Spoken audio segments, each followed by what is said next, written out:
Hello my friends, this is For Planes and welcome to a War Thunder Historic Battles tutorial. In this video I'll try to give my insight on the 3 steps to success in a War Thunder realistic battle. So, what do you think are the 3 steps to success in War Thunder realistic battles? Step 1. Proper aircraft selection, which I'll be talking about in a minute. Step 2. Superior positioning.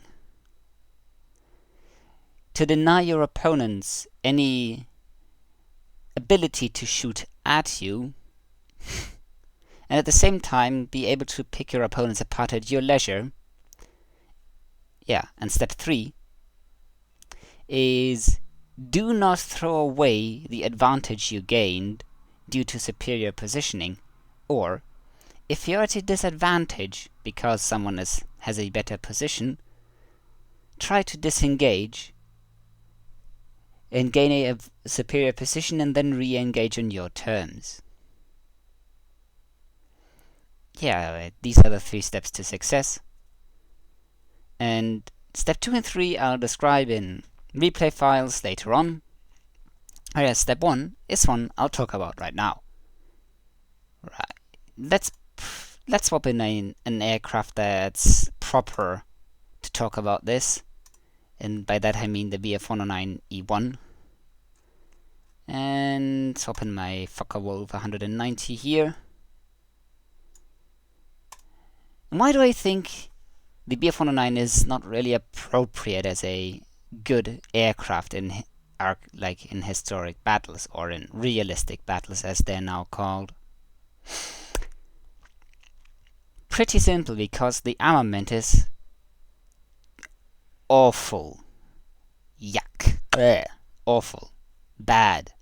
You have 4 7.7mm machine guns, and it sits at a BR of 1.7, which means it'll encounter stuff like give me my Russians that I don't have. It encounters stuff like I-16s, which these things are dangerous, and I hate them because I don't have them. I hate them.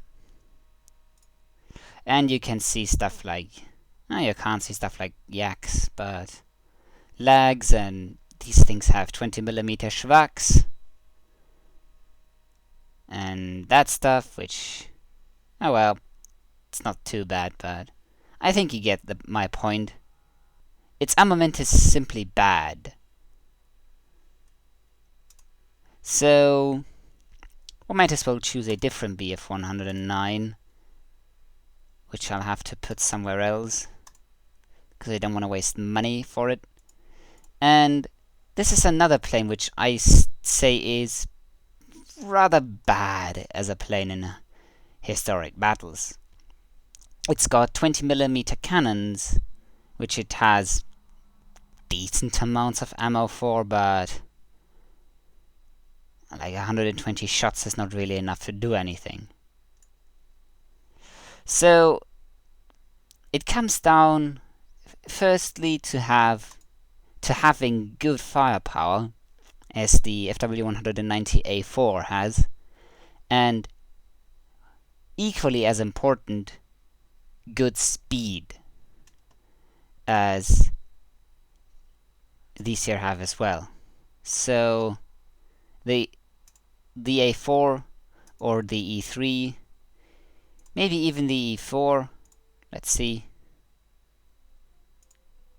Oh, no, then you get the Fs, but like,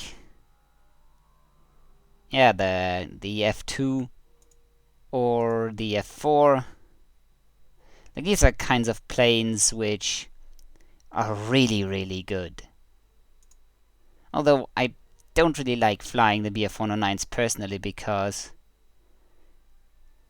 I feel that the Focke-Wulfs are better, although it's a personal thing. Anyways, the Focke-Wulf 190 really combines a lot of the things which I value about historic battle aircraft. Sorry, realistic battle aircraft. They combine firepower and speed and okay turning abilities, as well as a really good rate of climb. And that together means that the speed, the really good rate of climb, and the okay turn time allow you to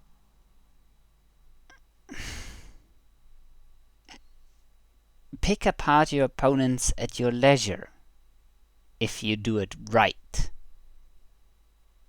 If you don't throw away your advantage. And if you do try and gain a superior position at the beginning of the battle.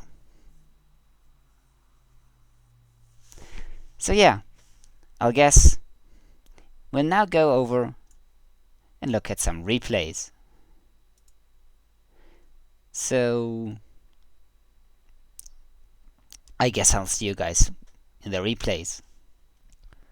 Alright, first replay of the day is a replay where I get 3 kills and make some stupid decision, like make one stupid decision, kind of towards the end of the replay. It shows some good decision making, some bad decision making, and hopefully something you'll learn of. So, let's start. So, as you see, I go in, I immediately gun the engine. It's the first thing I do. I pitch down the nose of the aircraft so I can accelerate faster. Makes quite a difference. And I try and dodge the HS down there. We'll switch to the view I was using while I was flying this battle, and to be truthful, this is the second time I've actually recorded. It's the third time I've recorded this replay. First time, well, I needed to like do a bunch of settings, and second time I basically did that, well, did the real recording, and recording had no audio. So let's hope that it worked this time. Let me check. Yep, we have all this very audible engine audio. And the engine audio is very important.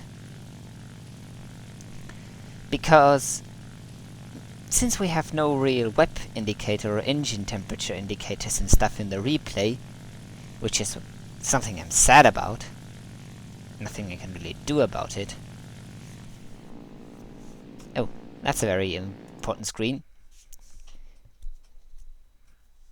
You'll have to listen for the engine. And I'll be telling you when we go on web and not, because throttle control and engine temperature management, or water temperature management, these kinds of things are very important parts of RB. But here I'm basically climbing using my virtual cockpit, which is F4 when you toggle through it, or V to toggle. And I'm basically using the relative velocity indicator and my heading indicator to see if I'm climbing efficiently or not.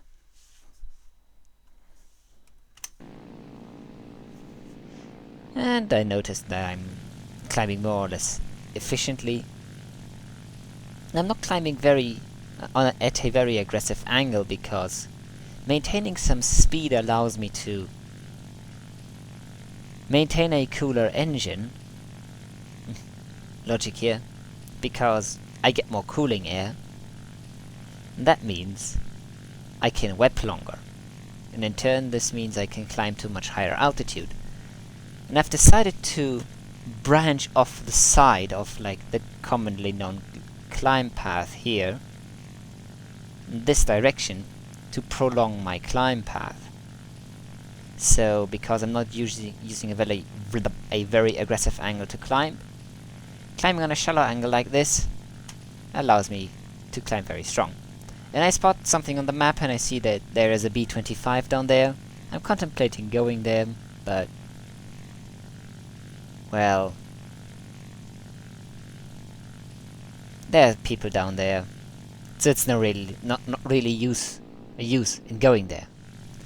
Instead I decide to continue putting her into a climb. Put it into a like 14, 15 degree climb. And they keep the engine wet the entire time. And for realistic battles I would recommend putting the option on your like settings menu in controls here, where you have, where is it?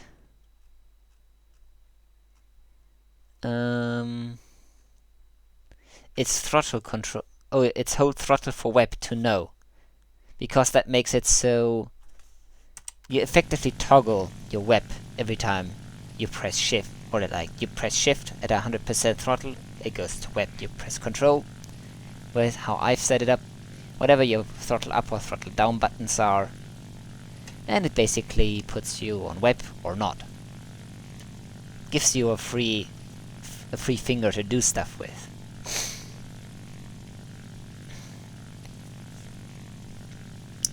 So yeah.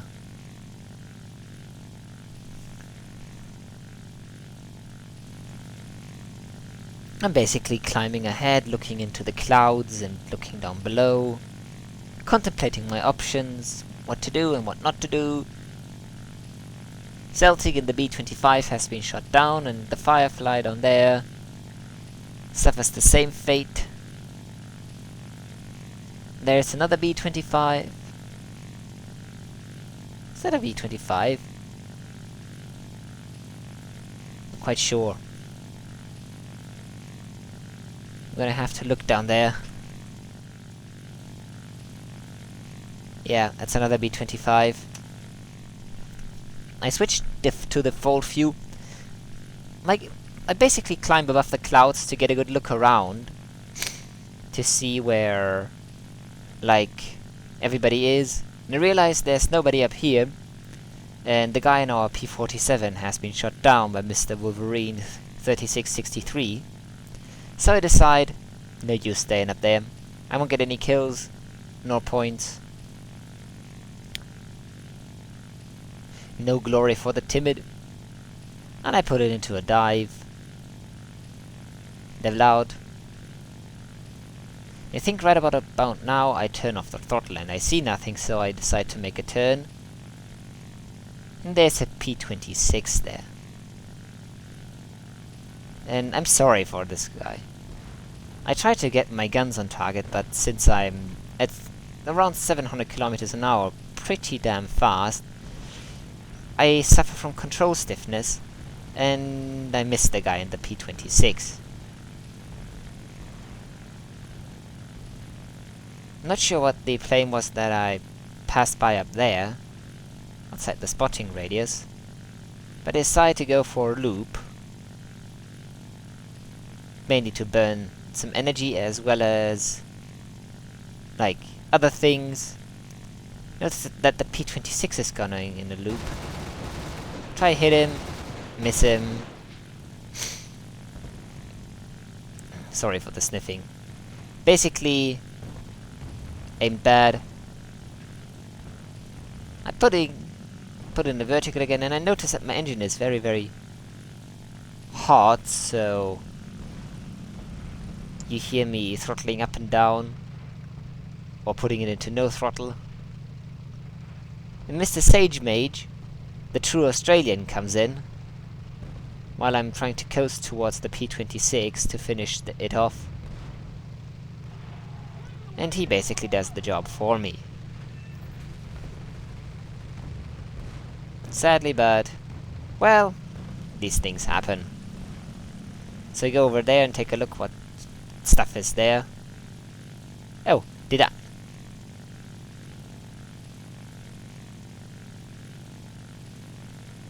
I did shoot down the P-26. I thought it was Mr. Sagemaster, but apparently not. Huh. Alright, my friends, so I'm back. and we can take a look at what I do in the turn fight. I'll be slowing it down for a bit. I'll be going into like the standard view, so we can appreciate like what I do more. I'm sorry for having to do it this way, but there is no like rewind function in War Thunder. So as you can see, that's not the default view I used, but I don't put it into the most steep of a turn. There's Mr. Sage Mage down there. I loop around, re-engage around, and the P26 goes into the vertical. This is the time where I'm like very interested about, because it says I shot down this plane, but I don't hit it here. Nope. So let's take it a looping around. Guy tries to re-engage me. We're currently on 2x replay speed. I put in the vertical again. And I drop from web to normal throttle. Wasting a lot of ammo before. Alright, my friends, I'm back. And I'll be taking a look at the situation again. The free cam. This is the first time I miss. From the speed I'm whizzing by, it's supposed to like ridiculously close. Speed I'm whizzing by the P26. The P26 is probably going around 500 kilometers an hour, which is impressive. Alright.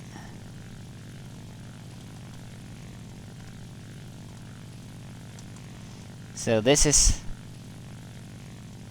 the first shooting opportunity I have. Let's see, this is the free camera. Come on, turn around, you stupid free camera.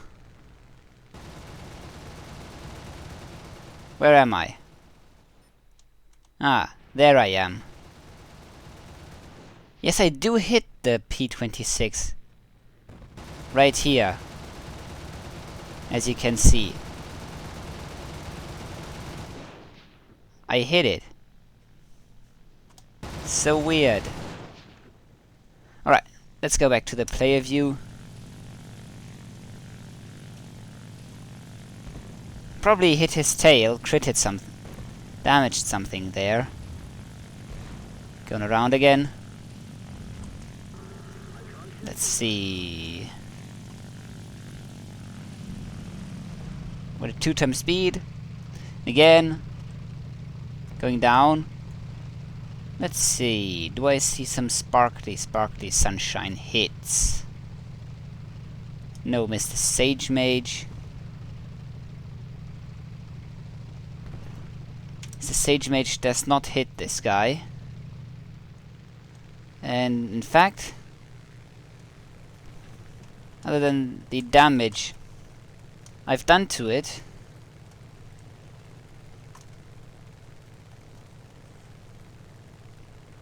yeah, I seem to have critted its wing earlier from the damage there, as you can see. And the tail, so I've done quite substantial damage to this thing with 2 hits. Nothing really happened, so let's go by. Let's see. Or like the true Australian hit him. There, that was his damage probably. So he gets in, he goes in. I want to see what happens now, because this is the time the shutdown happened. Yeah. Let's see, are we in the slowest speed? Yes, we are. Let's free cam.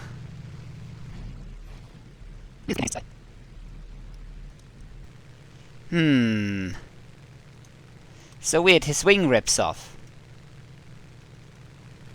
Probably because, yeah, he put the thing in a sharp turn probably to evade Mr. Sage Master. Sage Mage, the true Australian, who hasn't fired yet.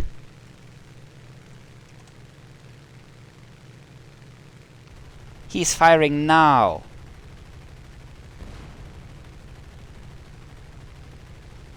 So he puts it into a sharp turn to evade Sage Mage, who consequently misses, whereas I then come in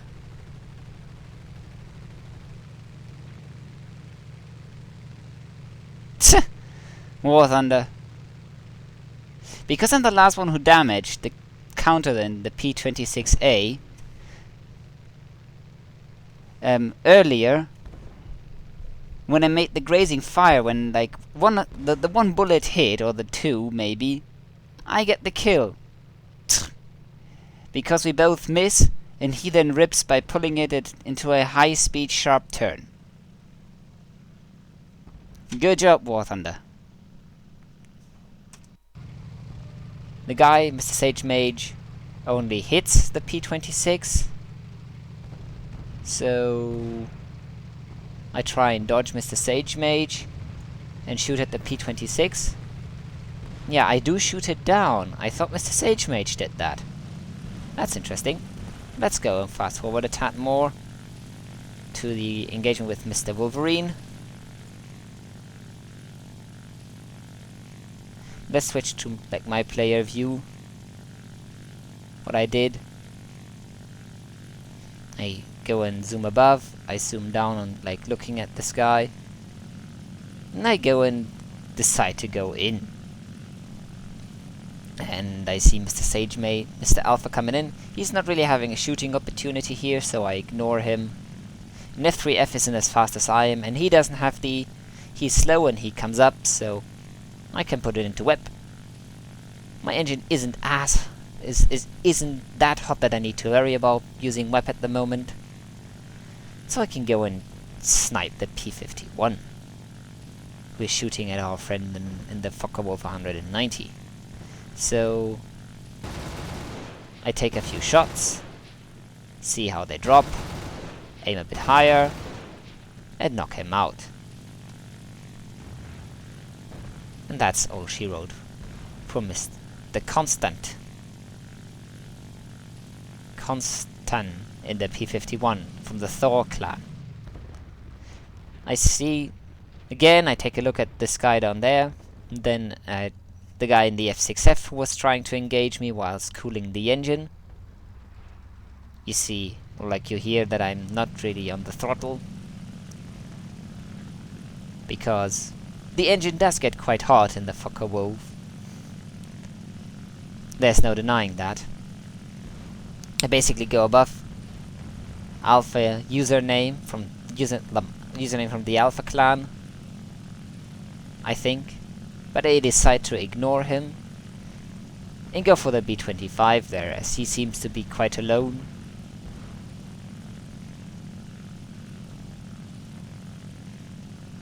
I maybe should have gone for username guy, but see, I'm quite fast and I miss the B25, but I do. No, I don't hit the B25 there, but he does seem to be losing his elevators or something. Yeah, that was Kane who shot down the guy in the B25.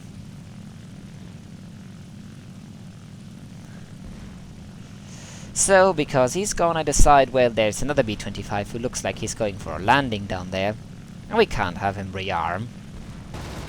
That would be not cool. So I shoot off his wings.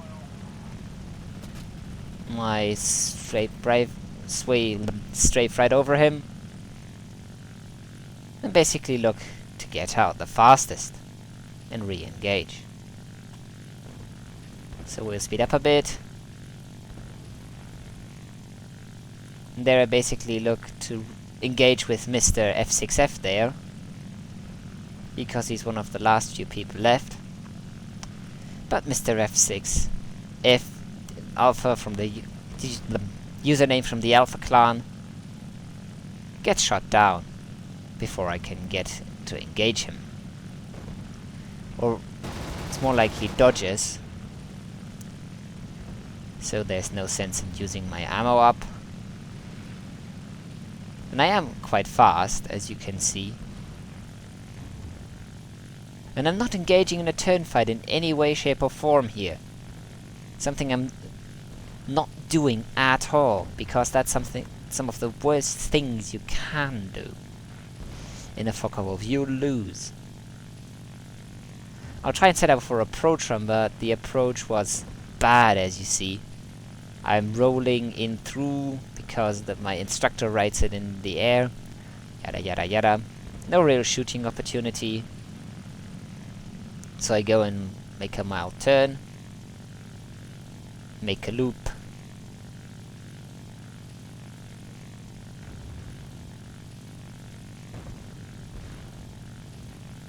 And try and see where this guy is. I try and shoot him again. Again, missing because my aiming is bad. So, I decide this guy is busy. He's not getting out of there.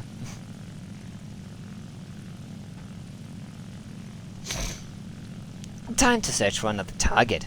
I've wasted enough rounds on this guy. Or, did I? Yeah. He crashes. After going in a head-on with Kane, who flew another FW-190A4. So there are 2 people left, 2 B-25Js. One of them I know where he is. So I basically decide, oh well, he must be still alive, so let's kill him. And that was a bad idea. You see, I catch fire. I kill him. But I call fire.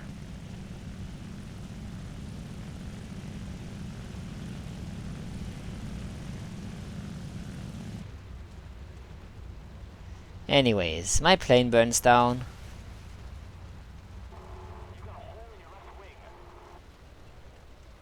I try to save it, but my engine's done. I'm losing speed. I'm burning.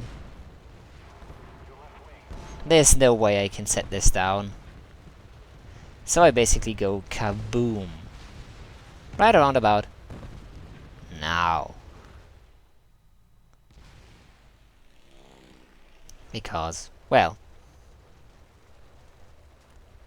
stuff. So that's basically all she wrote for this game.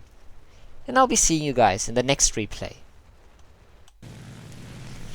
And once the tail is up, you can really accelerate down the runway. Put in the gear. Starting to climb. And I'm going on my merry way. Now I've fought quite a few battles on this map here. The Balearic Sea map in Spain. So I know quite well where the people are going to be appearing. And I decide, well, I'm not going to be flying the most aggressive climb path or the highest altitude, because on this map people usually don't climb as high, and I'm far away from the battles and stuff. So I climb about rather shallowly. It's not the best climb angle. It's not the worst climb angle. I basically climb. And so, well,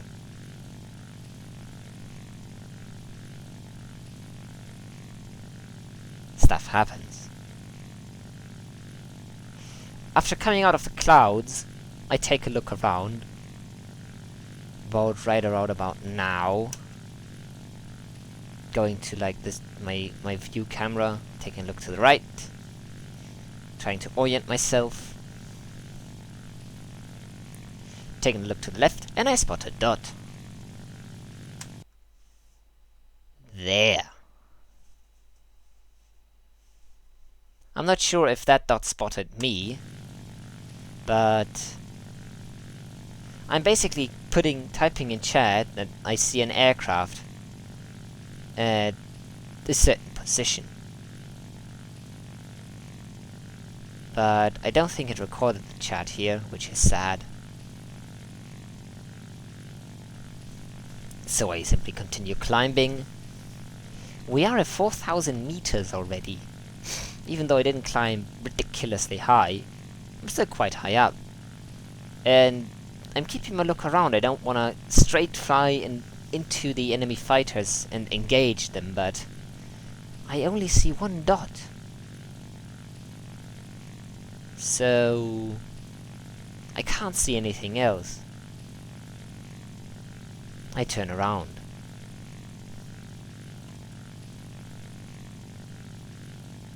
Trying to engage it. And it's a year 2. I've waited too long, you could say, with turning around. So my team gets to the year 2 before me. But that's not a big deal. As I do look at the map, now I realize that there's stuff behind me, and there are people closing in. I'm probably just in the way. I miss. Again. There's no sense in spoiling the ammo. This guy's on fire. So yeah, I would have just been in the way. The year 2 is going down.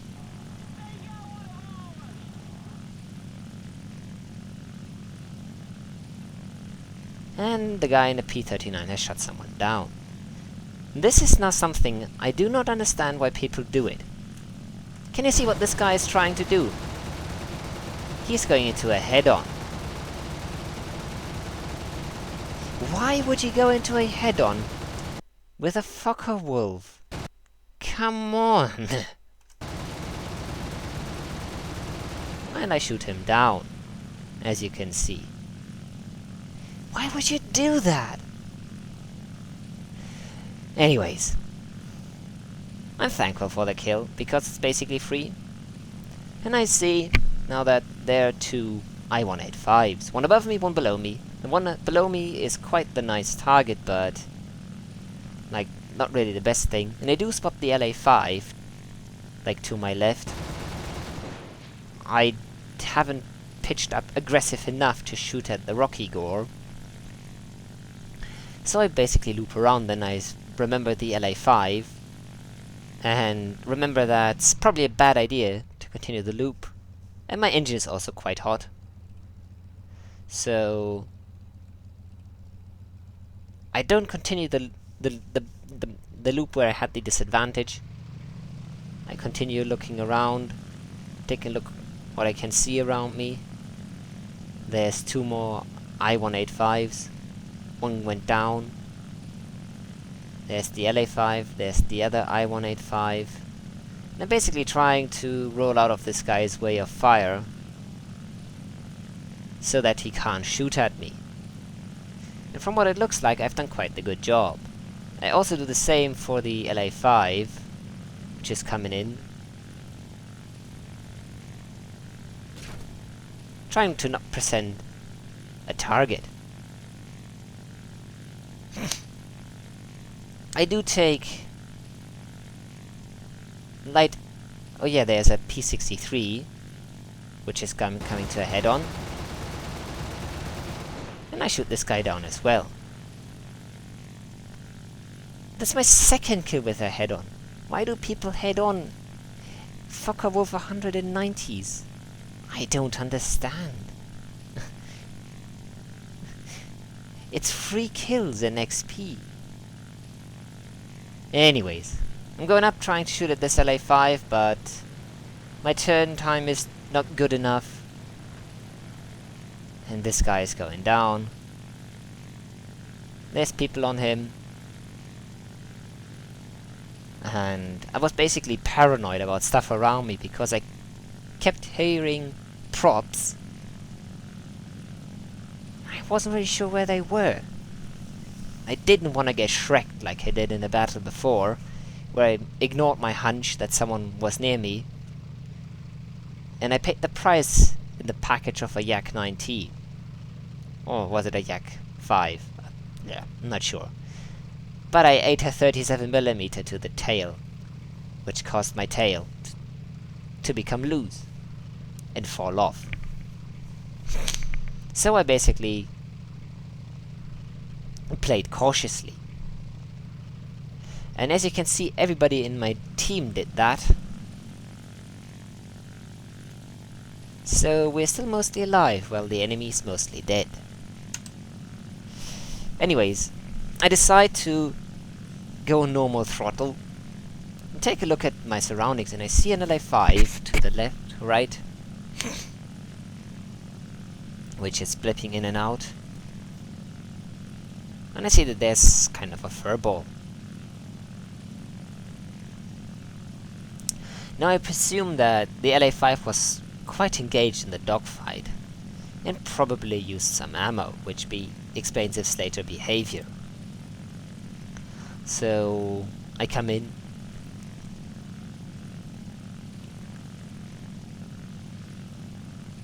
I take a look at if I can like do a head-on or something, or swoop in and kill the LA5 really quickly, but at the time I played this, I had this aircraft on a crew slot with not a lot of experience, so excuses for my aim being off.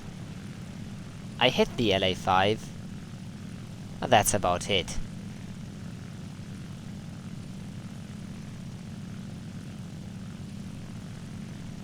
So I put the aircraft in a climb, loop over around, and try and re-engage him. Now he's trying to disengage. I spotted that a bit too late. From where he was going. The LA5 is a very, very fast aircraft.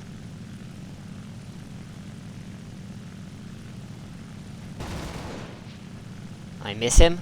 I miss him again.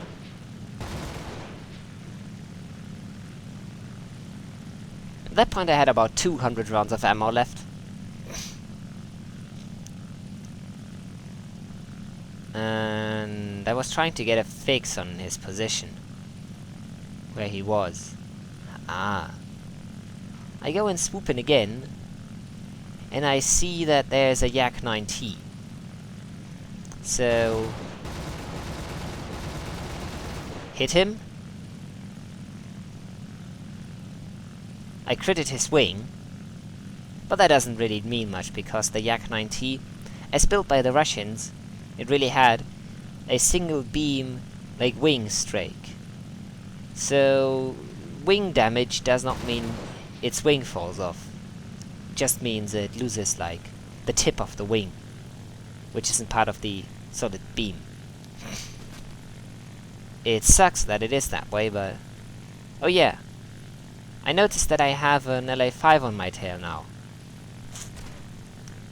So I loop it around, makes a slight deviation, and try and stay on the Yak 9T. The LA5, I presumed, was low on ammo. Seemed to be correct. I can't continue the turn with the Yak 9, so I broke off. I noticed that the LA5 broke off as well. And I go in and I take a look and I realize that the LA5 is trying to leave. So I slot in at the tail. And currently, for the last few minutes, 2 minutes was on web again, like maybe even 3 minutes. And I start closing the distance. The Yak 9T, well, wasn't really shot down, but he's trying to follow me. He can't really, because he's too slow.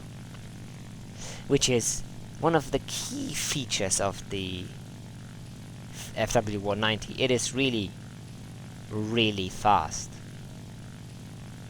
Well, anyways, to my right and above there are some allied planes.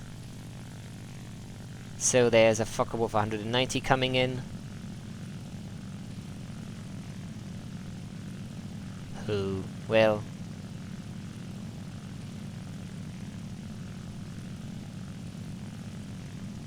I basically try and cool the engine. There's no sense in trying to rush this guy at the moment. First of all, I don't have the speed.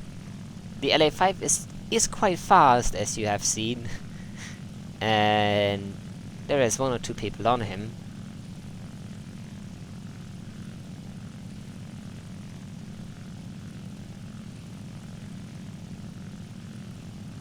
Mr. Billman is coming in again. I'm basically up here if Mr. Billman decides to break off and leave the guy to me. I am there. I'm swooping in for an attack.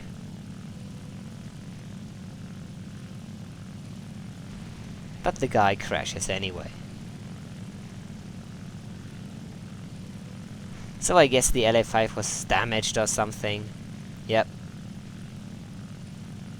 Well, that's our hero for this game. Let's slow down the replay a bit.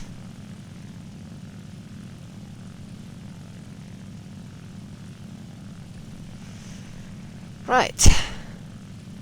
As you can see, a lot of people made really good decisions this match. For example... Alright, I can't switch aircrafts right now. For example, this guy here. A really good decision. Is that me? Nah, probably not. No, that's Billman. He made really good decisions. Lots of people really did. We have 6 people still alive. There was a guy in a W190A1, which is a good plane, but it has a critical ammo problem. But yeah. And that's me. Anyways, basically...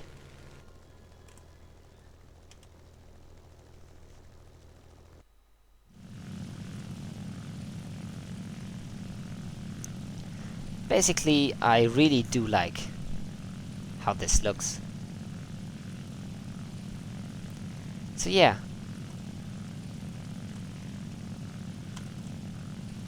I hope you found this helpful in any way, shape or form.